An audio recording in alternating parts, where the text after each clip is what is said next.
And we're kind of running a little bit late here, so I don't think we should make anybody wait any longer. Go ahead with Global Oddities. those weird, strange, crazy stories in the news. Ripped right from today's headlines to the Fireback pages, and I'll start us off this time. Here we go. 33-year-old Bart Jett of Clever, Missouri was driving on Wednesday afternoon when he threw a beer can out of his window.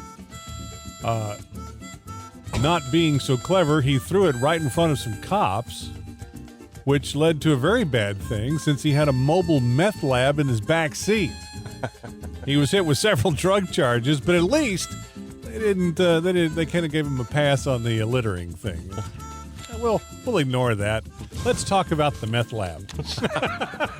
I was sitting here thinking about it. Hey, Bart, look what I can do. And he throws the beer can out there. Yeah. Hold my beer and watch this. What you got? All right.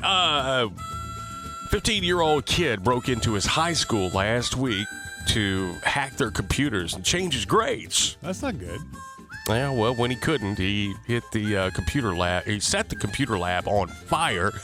Unfortunately, the fire department put it out. Perfect. And he was arrested. That was to be expected, right? Yeah. For crying out loud. What are you doing?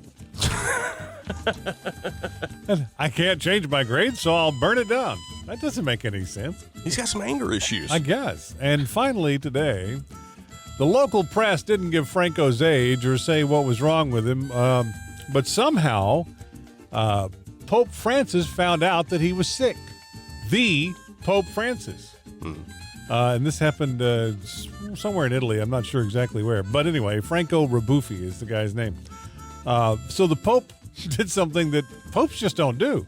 He called him to give him comfort, which is really nice to have the Pope call you. Problem is, Franco didn't believe it was the Pope and hung up on him. Because he was probably thinking the same thing. Hey, what are you talking about? The Pope don't call people. You know, I was going to say, how often does the Pope call somebody and wish him well? Pope calls back. Franco doesn't believe him. Hangs up again. Oh, my goodness. The Pope called back a third time. Finally, Franco starts sinking in here. This may really be the Pope. And the Pope actually invited Franco to come visit him at the Vatican so he could prove it was really him. Oh, that's nice. Golly, I hung up on the Pope not once, but twice. You know, I probably would have done the same thing, too. Yeah, sure, it's Pope Francis. Get out of here. Hey, man, they don't have caller ID. How is he supposed to know? I know. It pops up Vatican calling. No, it's not. No, it isn't. No way. That doesn't happen. What are you, crazy? Rise and shine. You're waking up with Jim and Lisa. Kicker 102.5.